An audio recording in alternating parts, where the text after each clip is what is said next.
Ray. The one constant through all the years, Ray, has been baseball. Little roller up along first, behind the bag. It gets through Buckner.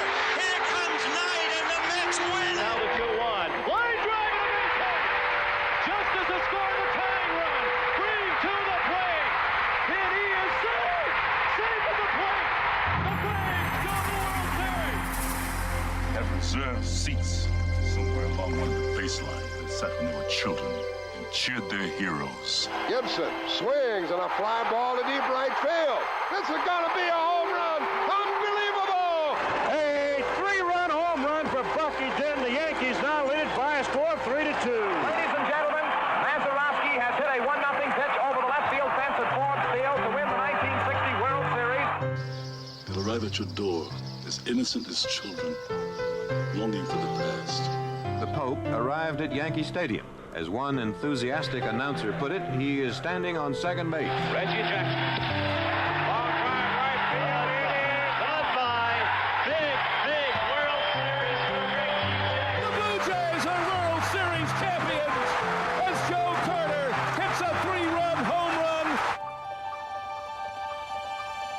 Racker throws. There's a left back. It's going to be, I believe, the Giants from the pennant. The Giants from the pennant. The Giants from the pennant. The 0-1 pitch. A liner off Nagy's glove into center field. The Florida Marlins have won the World Series. The memories will be so thick that I can brush them away from their faces. The 1-0 delivery to Fisk. He swings, long drive, left field. If it stays fair, it's gone. Home run. The Red Sox win. And the series is... Lolich fires. Ball is hit high in the air. This should be the series. Freehand waving everybody away in foul territory. Detroit wins. Here's the pitch to Willie. Here's a liner straight to Richardson. The ball game is over and the World Series is over. Willie McCovey hit it like a bullet. A line drive right Baseball to mark the time. The Oakland A's take. I'll tell you what, we're having an Good evening, ladies and gentlemen, and welcome to Candlestick Park for Game 3 of the 1989 World Series. It's been erased like a blackboard, rebuilt and erased again. Frank Robinson, the right-hand batter. Long drive to left field. Way back. It's hit back. Base hit loaded, 1 out. Pena in a chance. The Twins are going to win the World Series. The Twins have won it. Ozzie with 1 out. Smith corks one into right down the line. It may go. Go crazy, folks. Go crazy. It's a home run. And the Willie Mays just brought this crowd to its feet with a catch, which must have been an optical illusion to a lot of people. This field, this game, is a part of our past, Ray. It reminds us of all that once was good, and it could be again.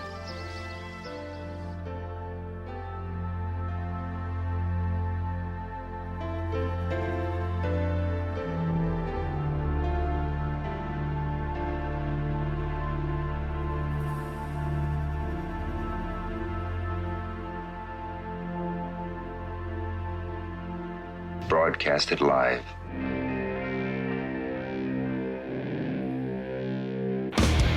Hey! Who wants to have some fun? There are balls coming from all over the place. Left field, center field, right field. See, this is the kind of thing, quite honestly, right now, that makes you want to see the Chicago Cubs team lose. Now, are you just saying you want to have fun, or do you really want to have fun? It'll be fun. Will the next person that sees anybody throw anything onto this field, point them out, or get them out of here? You don't live in Cleveland. You live in Cincinnati. You talking to me? You talking to me? That is the farthest thing in the universe from the truth. Hello, everyone, live in the air. It's the Dan Scott Show. And right there is your host, Dan Scott.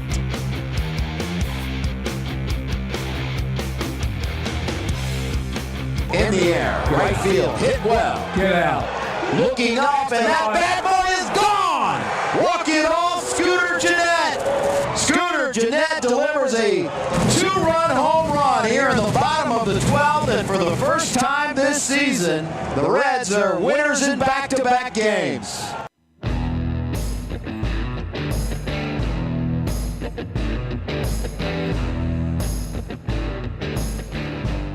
Good morning, everybody, and welcome to this Wednesday edition of the program. I am Dan Scott, and I could not help myself. That was a little tip of the cap to our friend Hunter Reed. As my Reds, who were 3-18, 3-18, he said, in their first 21 games before the Braves came to town, and the Reds have won 2 in a row over Atlanta. So, you know, look, you take your small victories where you can get them, and last night got the walk-off win over Hunter's Atlanta Braves. How are you this morning? I hope that your day is going well so far. Man, has God blessed us with a beautiful day today. Sunshine, blue skies, pleasantly warm this morning, and it's just going to be a fantastic day, and we hope to make the best of it. The idea that we come into every day with here, if you're not familiar with the program, is if you're having a good day, we don't want to do anything to mess it up. If it's not off to such a great start, maybe we'll do something that'll provide you with a little bit of a lift. And if everything else goes as is normally the case, we will all learn something we did not know by the time the show is all said and done. Of course, that will usually start and end right here in the host chair. Coming up today, Dave Glenn will join us at 10:25. The final visit we'll have with our ACC expert until August rolls around, at least regularly scheduled visit. And we're going to be talking quite a bit about the committee report that was released this morning, that committee headed up by Condoleezza Rice that was put together to come up with recommendations for radical change to allow the NCAA to regain control of the mess that has become college basketball. That report is out. It is, as you might imagine, being dissected by those who cover the sport, and we'll talk to Dave Glenn about that, among other things, in the program today when he comes around at 10:25. Also, maybe a last-minute ACC draft update with the NFL draft starting tomorrow.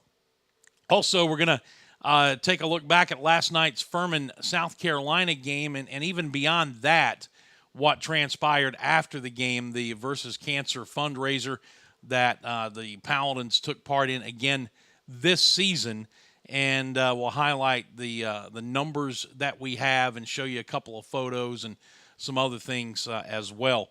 So we've got a good show lined up for you today. Hope that everything is going well, as I said, where you are. And it was a long night at the ballpark last night, but and even in a 10-2 loss to South Carolina, as we have been reminded again here in recent days, there are things bigger than the game of baseball. And look, nobody loves baseball more than me. Nobody looks forward to going to the ballpark more than I do. But there are things, obviously, that are much more important than the game. And when you can put those in proper perspective, and even better, when you can use the game of baseball to further some of those larger causes, well, then you've reached a point where you're doing something special. And that's where this Furman baseball program is right now. The Versus Cancer fundraiser last night, I believe this is the 6th year that they've been with that particular organization. And with the money they raised last night at over $18,000 at last check, and that could still be going up.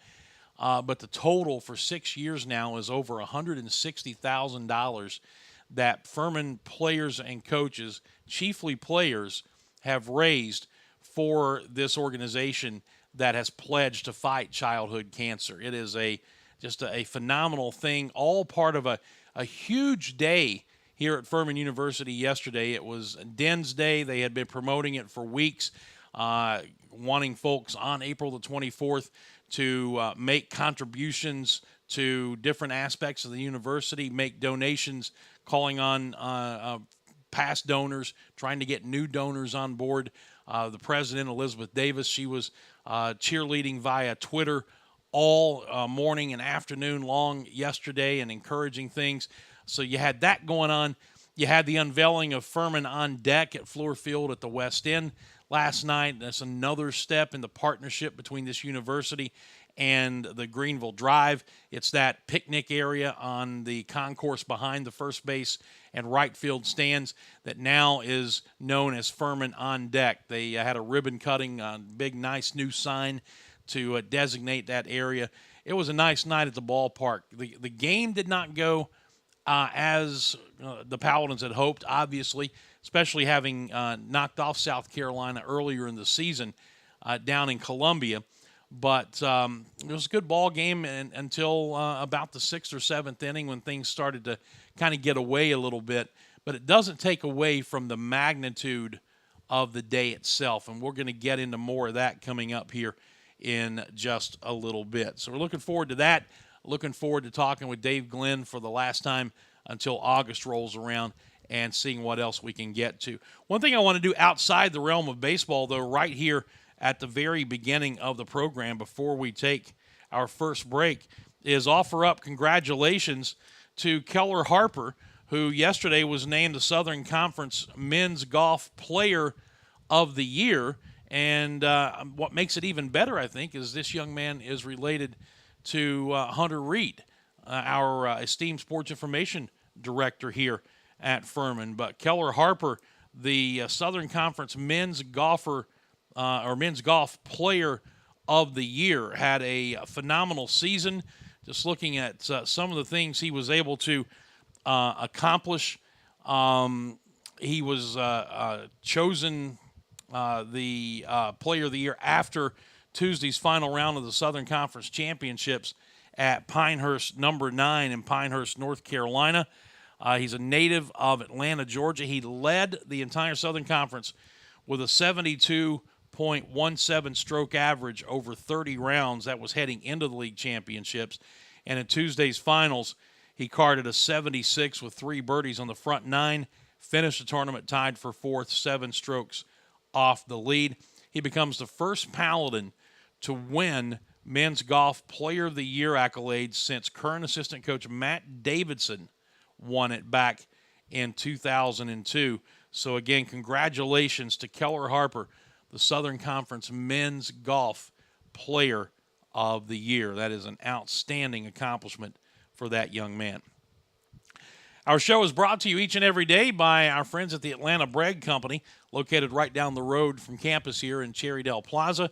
They have fantastic food, and as the weather warms up, they always have these seasonal additions to the menu. They do it in the spring. They do it in the fall and winter to just kind of capitalize on the kind of feeling that you have that particular time of year. Breakfast, lunch, or dinner, and don't forget about all the baked goodies, the breads and the cakes and muffins and everything else they have behind the glass. They are all made fresh at the Atlanta Bread Company location there at Cherrydale Plaza. And again, we are so thankful for what they do for us here on this program, helping us to get this thing launched and sustained. And we are just, again, asking you to make sure that you stop by there, enjoy the food, enjoy the service. And when you do, tell them you heard about them here on the show, and tell them that you are thankful that they have stepped up to be the presenting sponsor of the program. Atlanta Bread Company. You'll hear more about them in this break, and when we come back, we will hyper-focus in on what transpired last night at Fluor Field at the West End ahead of our visit with Dave Glenn of ACCSports.com. This is the Dan Scott Show, and we'll return in just a moment. Holding, number 79, defense, first down. I'm also holding a party tonight. Great call by the official. Looks like we've got another flag on the field. Holding. A Pepsi. Necessary refreshment. Hey, Ted, bring some of that Pepsi to my party. Pepsi and the NFL. Welcome to the Fun Doesn't End Zone. When the Furman baseball team goes on the road, it travels safely, comfortably, and with the latest technology with Jeans Tours and Charters. Jeans has been a Furman favorite for decades and has serviced Furman baseball for over 20 years. Take it from head coach Brett Harker. Book your next road trip with Jeans. Jeans Tours and Charters, online at jeansbussvc.com or call 864-242-1673. Jeans Tours and Charters, servicing the upstate since 1980. If you've been sidelined by an injury, the St. Francis Sports Medicine team is here 24/7 to get you back on the field. Our highly trained network of physicians, athletic trainers, and physical therapists treat all types of sports-related injuries, even those that don't occur from playing a sport. Call the St. Francis Hurt Line at 675-HURT for priority appointments or at-home advice. Again, that's 675-HURT. The Atlanta Bread Company wants to make your dining experience as convenient as possible, especially if you're ordering takeout. Go online to atlantabreadcompany.com, place your order there, and pay for it too. Then, when you get to the restaurant at Cherrydale Point, you breeze right by the cash registers and go straight to the pickup counter where your food will be waiting. And speaking of food, try the new Shrimp Po' Boy, a delicious and surprisingly healthy addition to the already great menu. That's the Atlanta Bread Company, Cherrydale Point in Greenville. All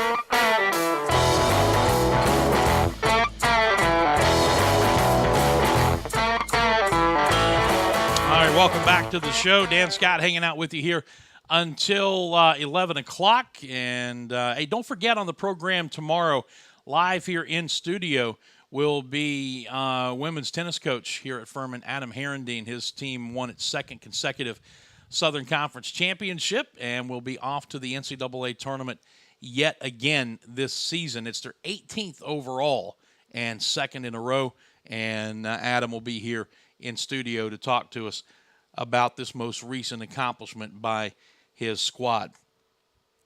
Well, last night at Fluor Field, the Paladins dropped a 10-2 decision to South Carolina. It was a game that was delayed an hour and 18 minutes because of rain. The Greenville Drive actually played in the afternoon, and the game was scheduled to start at 7 o'clock. It ended up getting underway. First pitch was at 8:18 p.m., so, do the math. I can do that in my limited math skills. That's an hour and 18-minute rain delay.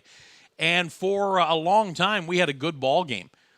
Jake Crawford started for the Paladins, went 4 innings, allowed 2 runs. Carmen Majensky started for South Carolina. He went 7 innings and only allowed the 2 runs that Furman scored. They got them both in the 4th inning, and he sat down Furman in order in 4 of the first 5 innings that he pitched. He was very, very good last night, and then they ran out a couple of young, impressive arms behind him to close it out. But Jake threw the ball okay after he settled down a little bit, and then a succession of relievers came in behind him. Brandon Elmy had 2 of Furman's 5 hits. Landon Kay had a double. He just missed a home run. Jabari Richards doubled the other way off the wall. So there were some highlights last night from a Furman standpoint, but not nearly enough as South Carolina avenged the loss earlier in the season to the Paladins down at Founders Park in Columbia with a 10-2 win. So the Gamecocks are now 24-17, and they're heading back into Southeastern Conference play against Vanderbilt this weekend. And the Gamecocks at 9-9 in the SEC. In talking with Derek Scott, their play-by-play guy, they don't feel like they're in what you would call qualified danger of not making the SEC tournament, although mathematically it is possible for them to be left out, and they're going into an extremely tough stretch of their schedule. But they're also coming off of a weekend where they swept LSU at home and outscored them 30-10 in the process. So we'll see how that plays out for them. Meanwhile, the Paladins 19-22 after the loss last night and get back into SoCon play this weekend down in Charleston against the Citadel. Doubleheader on Saturday. The Paladins enter exams tomorrow. So that's why there's no game on Friday. The team is going to leave sometime in the late afternoon on Friday to head to Charleston. We'll play a doubleheader on Saturday beginning at 1 p.m. and a single game on Sunday also beginning at 1 p.m. at Joe Riley Park. So we hope you can make it down there. If you can't, obviously we've got you covered from a broadcast standpoint and look forward to having you on board for that. So with no game on Friday, Brett was able to go a little deeper into his bullpen than he may have on a midweek with 3 days off between games. And now the kids get a chance. Today's a study day on campus. There are no activities going on, and exams here at Furman start tomorrow. So they'll be in that unique situation where they have got to be able to compartmentalize their time. And Ron Smith used to talk about this all the time, and Brett Harker has picked up the mantle and says the same thing. When you're on the baseball field, you can't do anything about your academics. And when you're in the classroom, you can't do anything about baseball. So where you are is where your focus has to be, and hopefully athletes all across this campus will be able to keep that in mind as finals commence starting tomorrow, and they'll run through Wednesday of next week. No midweek game next week for the Paladins, so we'll play the doubleheader or the 3 games against the Citadel this week, and then won't play again until Western Carolina comes to Latham Stadium on the first weekend of May. So anyway, that's what took place as far as the game was concerned. But we mentioned the Furman on Deck unveiling, all of the things going on with Den's Day yesterday. But the real highlight of the night was the annual head shaving that the players and coaches undertake, culminating their fundraising efforts for the Versus Cancer Foundation. Again, that's an organization that has pledged to fight to try and find a cure for all forms of childhood cancer. And the number that we got at the end of the game, first of all, the number we got at the beginning of the game that we announced of over $26,000 apparently was incorrect. It was an old number on a website for Versus Cancer that had not been updated, so our apologies for that. But the number did end up being, as of last night, over $18,000 the team raised. At one juncture, they were second in the nation as far as the amount of money raised for the Versus Cancer Foundation by college baseball teams all across this great land of ours. And the money will continue to come in, so that number could still go up exponentially. But last night it was at over $18,000. And as we detailed on the show Monday, and Tom Van Noy and I talked about it during the broadcast yesterday, 18 to 22-year-old young men are very proud of their looks. And when you can get them not just to participate in something like getting their heads shaved as part of this whole deal, but they're the ones who have taken ownership of it. It is a completely player-run thing. The coaches did not organize it. All the coaches do is set up fundraising pages of their own to try and support it and raise money. But the players organize it. The players handle all the details of it. The players are the ones who on Mondays go to Greenville's, the hospitals here in Greenville, and visit the kids with cancer, those young patients, to try to provide a little bit of a lift for them and do that on their own time without the coach's supervision. They go and do it themselves. It is a completely player-owned thing, and they do such a phenomenal job with it. A couple of photos. This first one is actually from, I think, last year, but it gives you a really, really good up-close and personal look at one of the players getting their head shaved. Brandon Elmy, look at that. Man, is that a look or what? He probably should have just stopped right there with half his head shaved in that one. But that gives you an idea of what these kids are doing. And then here is the group picture from last night after everything was said and done. All of those young men, all of the coaches participating, and again, raising in excess of $18,000 in the process. So they are to be commended for their continued support of the Versus Cancer Foundation. and that will no doubt continue into the future. I think Brandon Elmy, the senior, was kind of the lead guy on it this year. So next year, out of that junior class, somebody will step up and be in charge of it. And I thought it was very interesting as I was shooting live video on Twitter through Periscope for the parents who couldn't be there to get a flavor as to what was going on. The juniors, all of them who had already had their heads shaved on the concourse behind me, had gotten together for a class picture, a group picture with just the junior members of the baseball team. So I was able to turn around and kind of get a little video of that. Again, that is camaraderie. It's taking ownership of it, and it is taking pride in what they're doing as individuals, as a team, and even as their particular classes within that team. So congratulations to them. Yeah, the game didn't go as we had hoped, but in the much, much bigger picture, Furman was a big winner. The Versus Cancer Foundation was the ultimate winner last night. And again, folks, this is going on all over the landscape of college baseball. It is a great partnership, and all across the country, young men are doing exactly what the Furman players did last night, and that's getting their heads shaved for a much greater cause. So over $18,000. If that number updates and goes higher, we'll be sure to let you know. But again, a 6-year running total for the Versus Cancer Foundation of over $160,000. As they used to say back in West Virginia, that dog will hunt. That is simply outstanding. All right, we'll take a break. We'll come back, and when we do, Dave Glenn will be with us from ACCSports.com.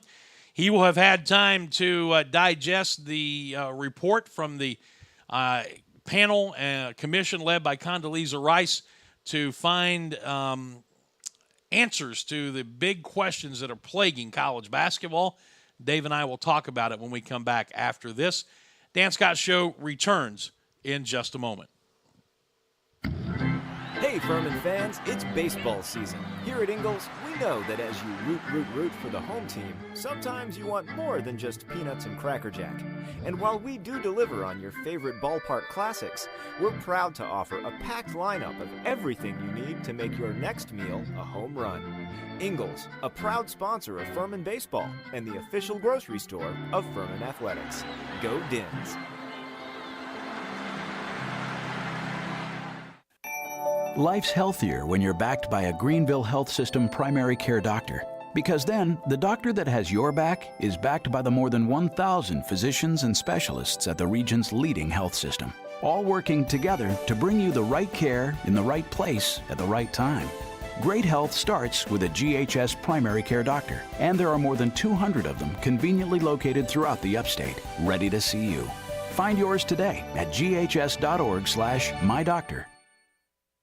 Let me tell you something, Cowboy. This rookie can really bring the heat. He's smoky and spicy with a Chipotle style all his own. It's a new Montgomery Inn Chipotle barbecue sauce. Make it a part of your home team. Available now at your neighborhood grocer or online at CincyFavorites.com.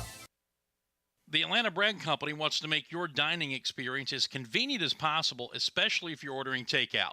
Go online to AtlantaBreadCompany.com, place your order there, and pay for it too. Then, when you get to the restaurant at Cherrydale Point, you breeze right by the cash registers and go straight to the pickup counter where your food will be waiting. And speaking of food, try the new Shrimp Po' Boy, a delicious and surprisingly healthy addition to the already great menu. That's the Atlanta Bread Company, Cherrydale Point in Greenville.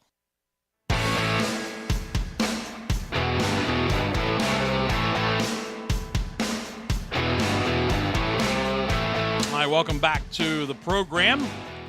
It is 10:24 as we continue here on this Wednesday edition of the show. I'm Dan Scott. A quick word about Ridge Media, LLC. They're located in downtown Greenville, and that's where they're based. They also have an office in Charleston, a one-stop shop that does logo, print, and website design, as well as search engine optimization and marketing. These are the folks that are putting together the new DanScottShow.com website that will be unveiled hopefully within the next month or so. Their clients range from startups like mine to Fortune 500 companies, locally owned, and their process is very, very thorough. You're going to really enjoy working with these folks, and you can get a free consultation. It will not cost you a thing to sit down with Kenny and his staff and find out what they can do for you. That's Ridge Media LLC, 864-354-6175. And as always, be sure to tell them that you heard about them here on the Dan Scott Show. All right, it's a bittersweet day in talk show land, but it's something we've become accustomed to over the last 15 years or so. Every Wednesday from August to April, Dave Glenn of ACCSports.com joins us to enlighten us on all things Atlantic Coast Conference and beyond. And today is the final visit we'll have, since it's the end of April, until August, at least regularly scheduled visit. He does make himself available to us during the summer should events warrant. But Dave Glenn, ACCSports.com, and the syndicated David Glenn Show, joins us on the show now. How are you, my friend? I'm doing great, Dan. It's funny, I'm coming up on my 20th wedding anniversary. And given the nature of our 15-year anniversary relationship, it adds new meaning to when my wife has suggested, I wonder if marriage would work better if you just took 3 months off at a time. Man. And then went 9 consecutive months after that. Yeah, well, I tell you what, David, why don't you go ask her that as soon as we're done and see what her response is? Well, it's not the nicest look on her face when she has suggested such things. So we've all been in the doghouse, and my wife just happens to have a great sense of humor. Oh, so, that's how it comes out. It was her suggestion. Oh, yeah. Oh, okay, I got you now. Now you might want to be worried a little crazy. bit. You might want to be. I'm not crazy, Dan. Anything I say on your show comes back to me eventually, no matter what it is. That's fantastic. I love it. You might want to watch your back when you go to sleep tonight. Right. Hey, the commission report is out. It was released this morning. They had the news conference and everything. Condoleezza Rice led this panel of former coaches and players and other people to try to come up with some answers to the serious problems that are plaguing college basketball right now, David. And among those,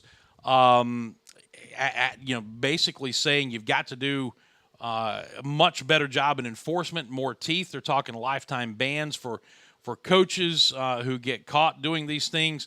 They're talking about doing away with one and done. I mean, there's so many different aspects of this thing. Just give me your general thoughts on it before we dive into some of the specifics.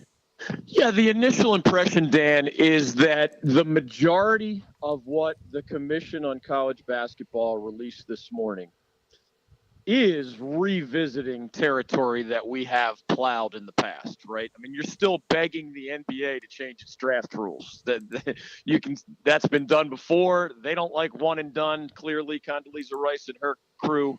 But they're still in the same position of not having the control to change those rules. So that's an example of revisiting old territory. I do think there were some bordering on revolutionary concepts. For example, they want to improve the player experience in college basketball in part by allowing them access to agents from high school all the way through the college experience in a program where the NCAA would certify agents. Mm-hmm. So that's new for sure. They actually imply that freshman ineligibility is not off the table, although that is not specifically endorsed in today's report. Now, again, that's not brand new. Some younger folks may not know freshmen were ineligible for a long time in college sports, but that changed way back in the 1970s. Mm-hmm. So it's interesting that they brought that up. But clearly, they're in favor of even bigger penalties for wrongdoers. Clearly, they're calling out university presidents and chancellors for not having a big enough role in the solution. And they're mentioning things like 5-year postseason bans for the worst wrongdoers. That's a lot more than anybody gets today. And that lifetime ban for coaches is certainly much worse than what they call the show cause penalty under the current rules. So they're angry. They want to have bigger penalties. But again, most of that is revisiting some NCAA proposals of the past and just putting it in some new forms. From just applying logic to an illogical situation, which we love to do around here, doesn't it make sense that if you really want to get the attention of the college basketball world and this whole underbelly that's causing all this issue, that you do something like if a coach gets caught doing this or whatever the case may be, that they are banned for life? I mean, wouldn't that get the attention, kind of like the death penalty to a certain degree, although we know that has not had the long-term lasting effects. But a lifetime ban for a coach now, to me, that's maybe a little bit of a different ballgame. Yeah, it is, and it is attention grabbing, and you know how this works. You didn't practice law, but you think like an attorney sometimes. The reality, Dan, is you have a philosophical hurdle. Do I believe that these penalties should be more severe, right? And maybe you and I or others can say, yeah, we want it to be more severe. We're tired of this. We need a smarter set of incentives to do the right thing and disincentives to prevent wrongdoing as much as possible. You never do away with all the wrongdoing. But after you get past the philosophical viewpoint, which not everybody agrees on that, however, then it becomes a matter of how you implement it. And I don't think anybody wants, for example, a lifetime ban in the coach could have known scenario, although I think you have a lot more folks who would be in favor of a lifetime ban, you know, when the coach was funneling the money from the shoe company to the family of the prospect and was actively involved and knowingly breaking and participating in the breaking of NCAA rules. I would have no sympathy at all for that coach, at all. I'm totally fine with the lifetime ban in that scenario. But you do get into some scary territory if you start to pretend to play God and assume what a head coach should have known or could have known. I'm more leery of bans in situations like that. And in fact, I think it could end up as another one of those examples we've seen many times over the years, where if you went that draconian, you know, a lifetime ban because a coach should have known, I think you're going to run into some legal challenges, and you might end up on the losing end of those legal challenges. While I agree with you, let's just take the case of Rick Pitino as an example here. You know, Rick Pitino has had plausible deniability, and I'm not even talking about the FBI probe. I'm talking about the other investigation with the strippers and the escorts and everything else that went on, that he had the plausible deniability on allegedly. But Dave, it's his program. These things all happen under his watch, and ultimately he's responsible for that. In that scenario, when the penalties are so egregious, whether he quote unquote knew what was going on or not, shouldn't he still be held responsible with a much stricter penalty than what he was going to get had this FBI investigation not come along? Well, you're going to have to tell me where you want to draw that line. Because, for example, we've had plenty of cases where, you know, boosters funneled money to an athlete. Would you go far as to say that the head football coach or the head basketball coach, you know, should have seen that so-and-so was wearing nicer clothes occasionally, even if that player might not have been wearing those nicer clothes in front of that coach? You know, how far down that road are you willing to go? How much do you want to hold accountable the head coach? For example, in the rogue employee scenario, what if Andre McGee was doing all those things at Louisville without Rick Pitino's knowledge? What if he was purposely trying to hide the wrongdoing, which assistant coaches do all the time from their own head coaches? What worries me, Dan, is, you know, for example, at times in my life, I have owned and run a company with more than 100 people on the payroll. It gets to the point where it is truly impossible for me to prevent entirely the possibility of a rogue employee. You know, in the journalism world, we've seen an occasional example where somebody was just making up articles and making up quotes and manufacturing something. You know, if I'm supervising 100+ people and I've got this, you know, 30-year track record of doing things the right way and governing people the right way, and there's somebody that I just could not personally look over his or her shoulder all day, every day, and I end up with a true rogue employee scenario, you really want to give me a lifetime ban because over 30 years, I correctly governed 99.99% of everybody, and yet there does come a point where, you know, your child, your employee, your assistant coach, or somebody else does something wrong, or, coaches can't possibly know everything that boosters give the players. It is a little closer, I would agree, when it comes to governing, say, 3 assistant basketball coaches and a director of operations. But in football, it's 85 plus players. It's a dozen and more, assistant coaches or support staff members. You're starting to get into that situation where it is darn near impossible to prevent the rogue employee possibility. And I would hate for some coach who has integrity to end up with a lifetime ban because he couldn't be in all places at all times, which we all know is impossible to pull off. And listen, I understand there's a gray area here. I get that for sure. And in the scenario that you just laid out, if it was the first time and you had that track record, then obviously no. But, we're talking about, in Pitino's case, we're talking about a guy who's had issues previously. Or if you want to look at John Calipari, who, while he apparently is clean at Kentucky, his 2 previous stops when he left the school, they both had wins vacated, both went on probation on things that happened directly under his watch, whether he, quote-unquote, knew about it or not. Ultimately, Dave, where there's smoke, there's fire.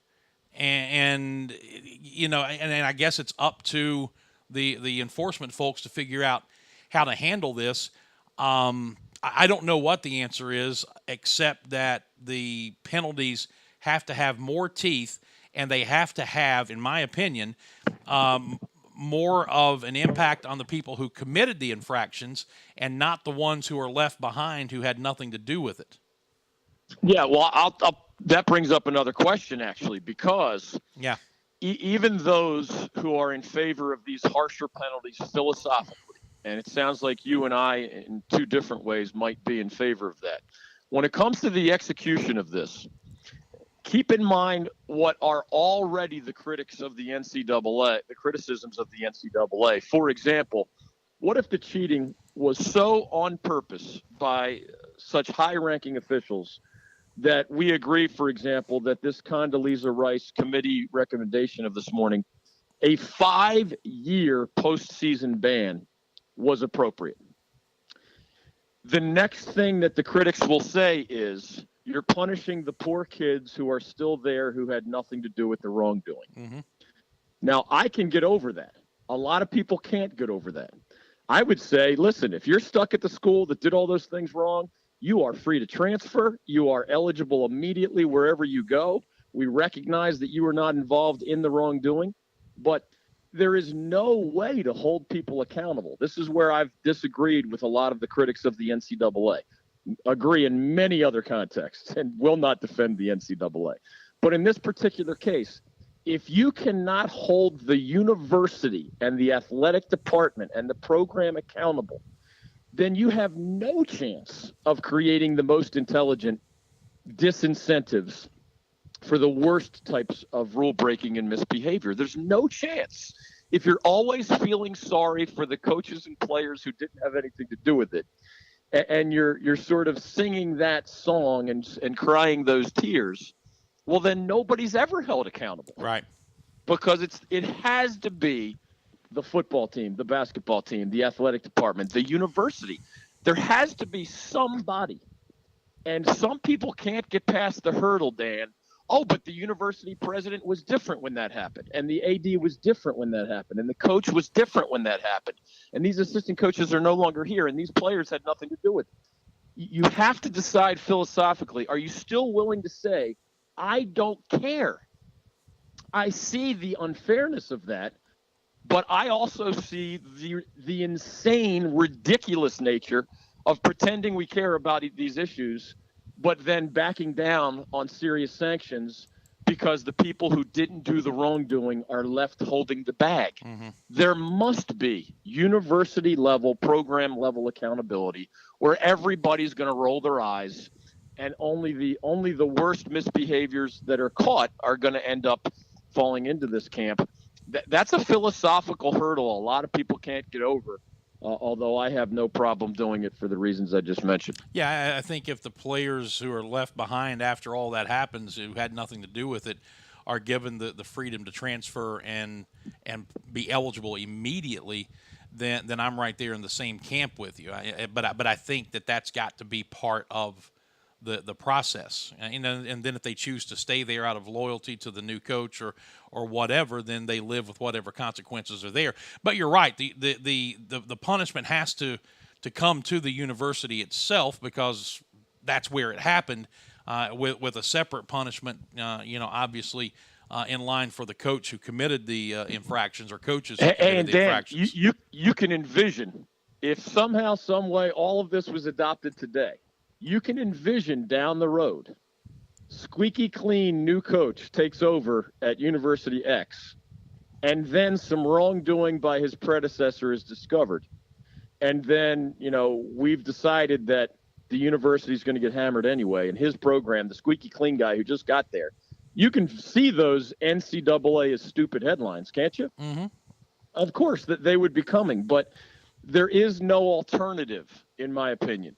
And what theoretically it could lead to is one more disincentive to hire the guy that you're not sure if he follows the rules. Because if the guy you're not sure follows the rules just left, some people might be careful about taking that job, wondering whether there might be a black cloud that produces rain, once he is the successor to that perhaps famous cheater coach who has moved on to the next stop. It's an interesting set of dynamics. There absolutely is no perfect solution. We would have figured that out a long time ago if there were. But you can see sometimes the law of unintended consequences, even if you and I create what we see as sort of this utopian college basketball world. We're visiting with Dave Glenn of ACCSports.com and the David Glenn Show. It brings up to me, David, a larger philosophical question. And in my mind, it kind of goes along with the commissioner's office in baseball during the steroid era, when everybody knew what was going on and everybody knew how bad it was for the game and how artificially those numbers are being put up.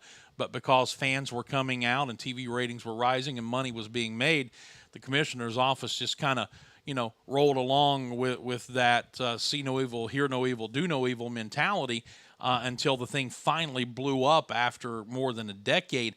I kind of wonder if the powers that are running the NCAA right now, from Mark Emmert on down, have kind of been in the same mindset that, yeah, we know all of this crap is going on, but the model is bringing in billions with a B of dollars on a yearly basis. Why would we want to mess with it? I think it's a mixed bag. I do think there's a high level of naivete among even coaches, athletic directors, university presidents. They, especially at the academic level, they're surrounded by their day-to-day existences as university presidents and chancellors can be 95+% nothing to do with sports. If something really good happens, they'll know about it and be involved in it. If something really bad happens, they'll know about it and be involved by it. But they're kind of in their ivory towers. Yeah. They don't really understand, shady AAU coaches, shady agents, bags left out the apartment door on a college campus filled with money, coaches working with shoe executives. I don't think that they are looking into their sports world, maybe, and it's not really within their job description. Now, athletic directors and coaches are a different story, but you can't know everything all the time. And just as parents in American society continue to be surprised left and right, I mean genuinely surprised. Oh my gosh, my son or daughter was a drug dealer. Oh my gosh, my son or daughter was having these parties in my house or my basement or at my beach house. Oh my gosh, I can't believe that my child was doing this or that. And you don't know until the police show up. I think there's some genuine naivete, even among coaches and athletic directors, and even among people, think about their day-to-day job responsibilities, Dan. In 99% of the cases, your day-to-day job responsibilities as a part of the college sports machine has nothing to do with searching for the ugly underbelly. You're just doing your job, and you have tunnel vision to a point. And most of us want to believe we're part of positive enterprises. And really, we only find out about these ugly underbellies through lawsuits or sometimes investigative journalism stories, or sometimes kind of natural disasters, if you will. Yeah. There's naivete. I think there's far more naivete than there is purposeful wrongdoing. I just agree with those who think we have to hammer the purposeful wrongdoing, especially, and not worry so much about the accidental minor rule violations. Visiting with Dave Glenn, ACCSports.com, and we spent so much of the time on just this one particular facet of it. I want to hit a couple of other things quickly before we have to wrap it up. But do you like the idea of a college basketball player maintaining his eligibility if he puts himself into the draft and is not drafted? Absolutely, positively, yes. I don't see any downside at all. It's good for the kid. It's good for the NBA.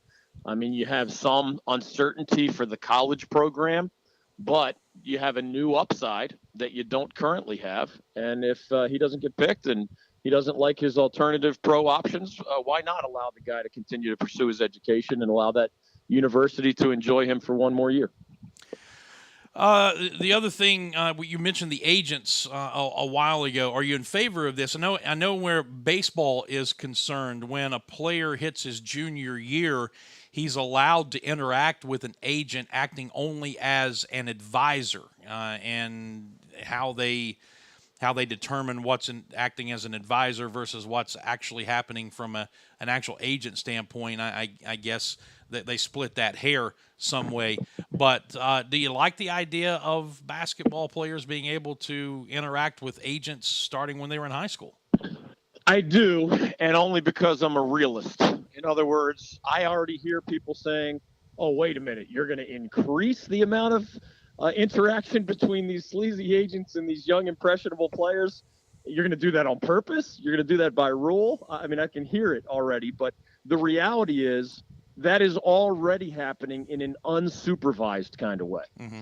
So let's be realistic. Let's realize it's happening. Let's accept the fact that many of these young men are not well represented, are not from stable households, do not have financial expertise, and certainly don't have, the how do I make the jump to professional basketball expertise. If the NCAA has a role in certifying agents and creating that kind of a certification program and sort of trying the best you can to separate the sleaze from the professionals, well, then I think it just takes above board what is already happening below the table, and it would be better for all parties involved, especially the young man who is somebody that, has to take a prominent place in this universe because, the schools are making lots of money off of the work of these football and men's basketball players, especially. So let's reach out to them in as many ways as possible and help them. And I think that access to an NCAA certified agent, even in high school, but all the way through, would be another good step in the right direction. All right, in our final minute or so, I'm going to give you that long, Dave Glenn, to solve the AAU Summer League and shoe company, apparel company problem. How do you do that? Sum that up in 60 seconds, can you? Well, there was another revolutionary proposal where the NCAA, or the Condoleezza Rice Commission, said, hey, why doesn't the NCAA start its own summer all-star events and create a vetting process for AAU and other non-scholastic events? And any of those outside events that don't pass the vetting process, you're not allowed to send your NCAA coaches to those events, which can kill those events or at least damage them. So it's interesting that the NCAA might dive into that world and create their own summer league of sorts.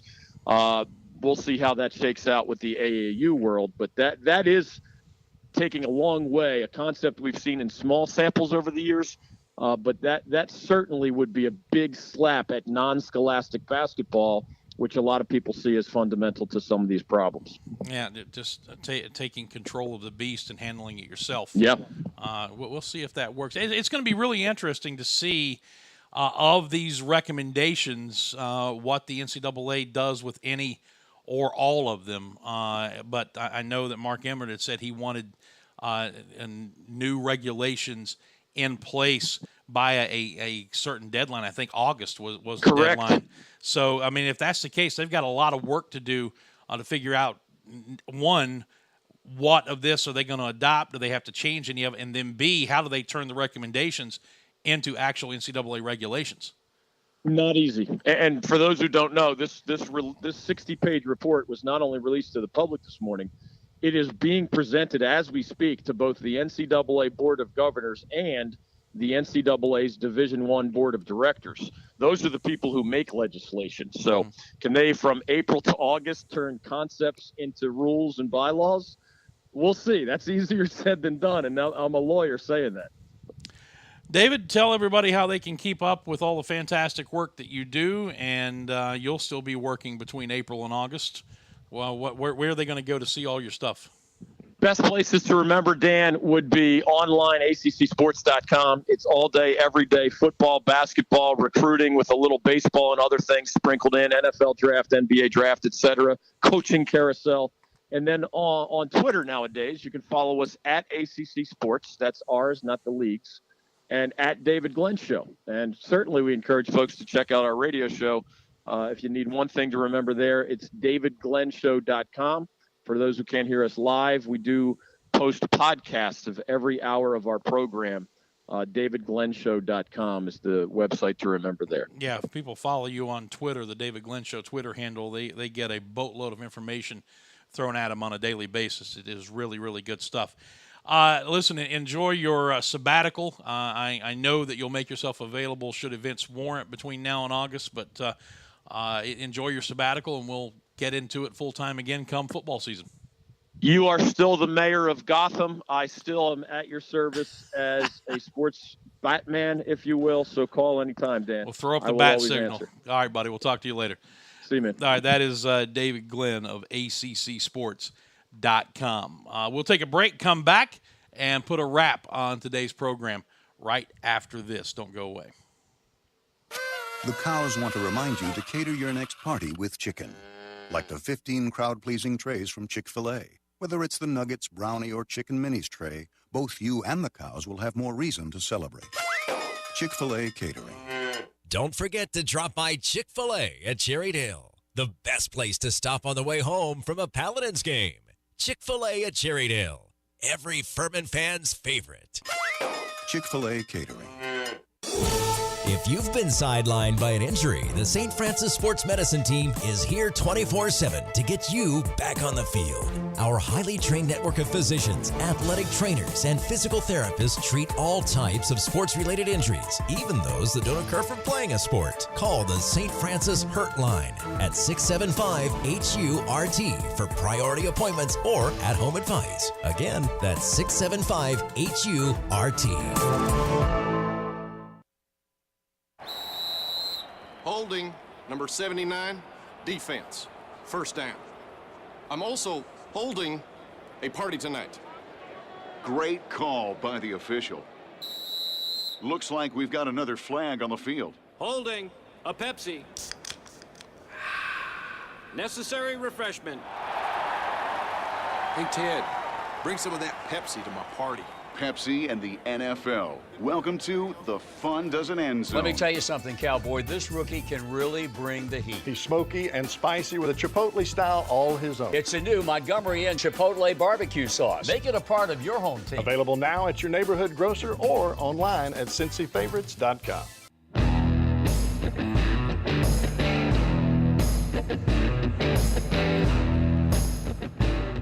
Hi, welcome back to the program. Dan Scott hanging out with you here as we continue on our daily visit with you. Our thanks to Dave Glenn for coming in and doing what he does, man, just picking it up and laying it down. Good stuff, and I encourage you to follow him on Twitter at David Glenn Show. If you are into sports, ACC and beyond, I mean, you're going to get just a ton of great stuff there. Also great, our friends at Security Complete, a sponsor of this program, and as you should know by now, I have moved my security needs to the folks at Security Complete. I was with another company and was really happy with their service. They were locally owned and operated, and then they sold out to a big conglomerate. And I got to be honest with you, the level of service and everything else just went downhill fast. The guys at Security Complete, the two guys who run it, have over 40 years experience. They're based out of Liberty. They service the entire upstate. I know when I get a phone call, when the alarm goes off, if something is not right, I know where that call is coming from. I know who it's coming from. It's not coming from some random 800 number that I'm going to ignore, like I do with many now. I don't know about you on your cell phones, but I'm getting more and more telemarketers and all kinds of other things. Well, I know where the call's coming from. I trust them to protect my family, especially when I'm away. They'll do the same for your family and your business. 864-546-0360, 546-0360 for Security Complete. You can find them on Facebook and Twitter as well. Top-notch technology. They're going to save you a ton of money. We've been telling you about an offer, and we'll highlight that again for you tomorrow. But you need to give them a call today and find out how they can help you with any and all of your security needs. Security Complete here in the upstate of South Carolina. Well, we've come to the end of the Wednesday edition of the program. Again, tomorrow on the show, Adam Herendeen, the head coach of the Furman women's tennis program, will join us. They are heading to the NCAA tournament again as they have won their second straight Southern Conference championship and the 18th in the history of this program. It is just another fantastic accomplishment, and Adam's also a new father, I believe. So we're going to get a chance to talk to him about a lot of stuff here on the show tomorrow. And then Friday, we'll be into preview mode a bit for Furman's matchup with the Citadel this weekend. The Citadel, he said, the Bellhops this weekend down in Charleston at Joe Riley Park. Doubleheader Saturday, single game on Sunday. All's quiet on campus today. No activities going on. It's a study day with exams starting tomorrow. And then once exams are done, the baseball players get that glorious 2 or 3 weeks to the end of the year in the Southern Conference tournament where they can live the life of a professional baseball player. That's all they have to worry about. And that's the time that many of them look forward to. As we go out today, I want to leave you again with this image. And just a reminder that, yeah, we get wrapped up in sports. We get wrapped up in things that are important. I make my living doing this. Coaches make their livings doing it. But the bottom line is that there are things that are much more important than who wins and who loses a baseball game or a basketball game or something like that. And I think the players got a reminder of it on Sunday with the near-tragic bus accident, and in a more positive way, a reminder and a badge that they'll be wearing now for the next few weeks, couple of months, as they're waiting for their hair to grow back in. Every time they look in the mirror and see that shaved head, it's going to be a reminder of the work they've done to raise money to support the fight against childhood cancer through the Versus Cancer Foundation. I would encourage you to search out some of the players' pages that they have set up. You can still make a donation to that and get that over $18,000 total even higher. It's not been unusual or uncommon for Furman to end up as the top fundraising team in the entire country. Why not make a push for that again today and see if we can't make that happen? But just a reminder again that there are things bigger than sports, and we saw that on display last night at Fluor Field at the West End. That is going to wrap things up for us. Thank you so much for your kind attention today. We will see you back here tomorrow. Same time, same place with Adam Herendeen as our guest at 10:25. Until then, I'm Dan Scott saying God bless you. So long, everybody. We'll see you tomorrow.